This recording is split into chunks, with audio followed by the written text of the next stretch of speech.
You might have heard that song, It Never Rains in Southern California, but guess what? It is raining out. Actually, it's not raining this moment, but it's been raining on and off the last couple days. More rain is expected later today. So when it's raining, you start thinking comfort food. So today, I'm going to take the challenge that my friend Tony set forward, and he said, dude, in your Susie Bake oven called the Foodi, you cannot cook this. So today we're going to do cornbread casserole. So the ingredients for this cannot be any more simple. Now I'm going with this Marie Callender's cornbread mix because I think we got that at Costco. And this is not Jiffy bread mix, and there is a slight difference. The Jiffy bread mix wants you to use an egg, and the Marie Callender's does not. So I am not going to put in an egg in here. We're going to go with some regular corn. We're going to go with cream style corn, and we're going to need some sour cream. So this challenge is going to be twofold. First, it's going to be that does it come out at all, and second, to try and mix these ingredients the correct thing. So again, using the Marie Callender's mix, if you go with the Jiffy, you'll probably need to add an egg, and you'll use a whole box. So I'm trying to mimic what you would do if you used a whole box of the Jiffy cornbread mix, which says that it makes 6 to 8 muffins. So this should be similar, but not exact. So here we go, Tony. Time to list the ingredients. So I brought out the fine china today. So I've been using the aluminum mixing bowls, but I see on some of the shows they use the little glass and it looks so nice. And it's like, hey, you know what? My wife has glass. I'm going to use the glass. So we're going to mix it in the glass bowl. So I have 1.5 cups of the cornbread mix. I'm going with half a cup of corn. I'm going with 1 full can of cream corn, and because I know it's going to stick around the side and it's the last ingredient, I didn't put it in the dish. I'm going with half a cup of sour cream. So let's put this in the bowl and then mix it together. And there it is. We've got the corn, we got the sour cream, we've got the cream corn sitting all on top of the nice corn flour mix. And I'm going to use my trusty little Costco spoon to mix it up, and see, I'm getting smarter. See, there's residual left over.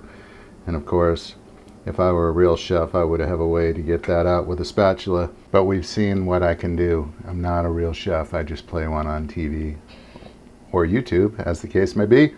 All right, stir it all together.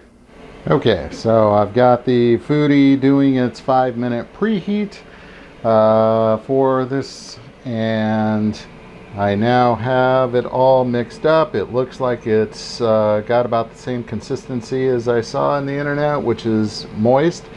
And I'm going to cook this in my Food Network steamer bowl where it stacks. So this is about 6.5 inches across and 3 inches high, and I know that this mix will fit in here. Well, I'm confident that I won't know until I actually put it in there, but I'm confident that it will fix.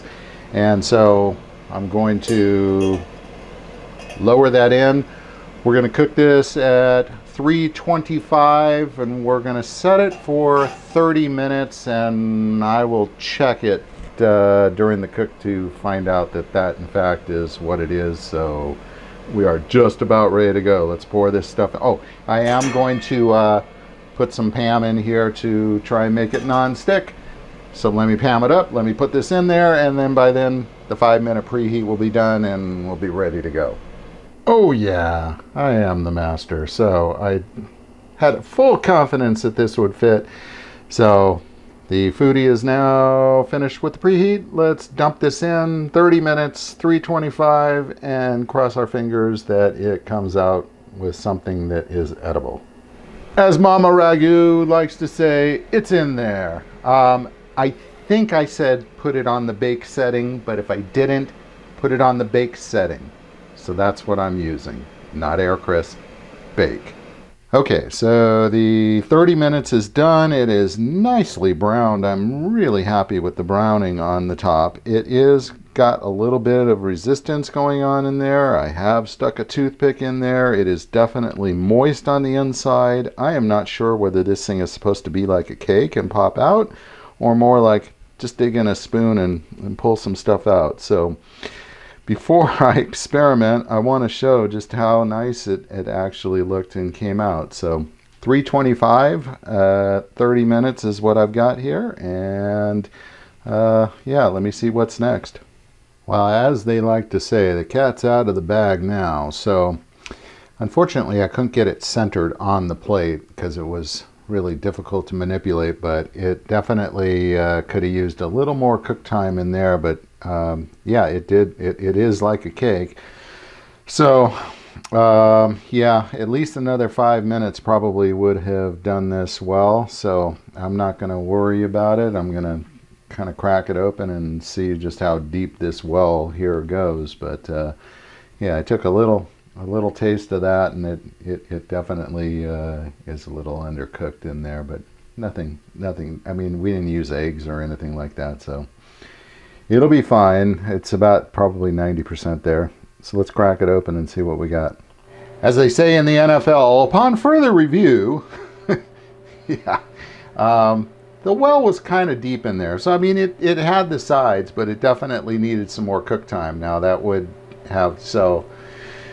I put it in the convection oven to cook the rest of that. It's going to take 5 or 10 minutes, whatever it takes, because it's cold and everything like that. But 30 minutes didn't do it. Now, maybe if I had if it was a little more shallow and a little wider, then it would have been okay. If I had a 7-inch pan, not a 6.5, 30 minutes would have worked. So yeah, gonna finish it up in the convection oven and then have a taste and see how it tastes in there. After 25 minutes or so in the convection oven, I'm going to call it and say that it's basically done.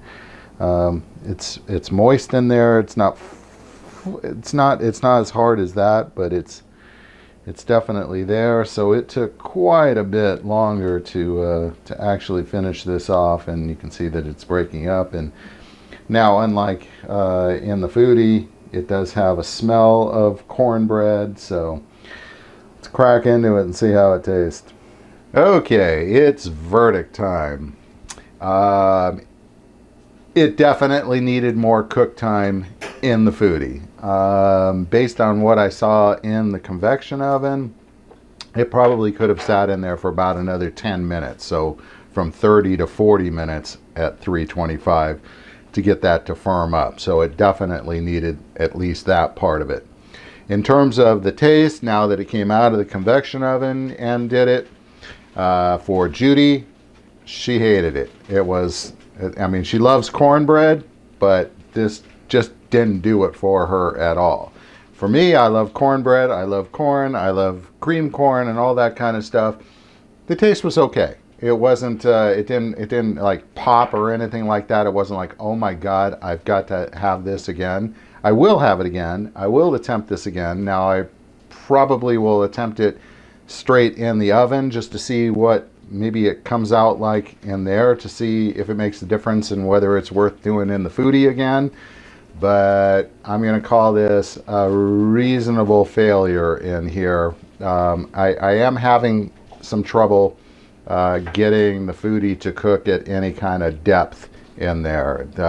Baking, sorry. They're not cooking all the way through.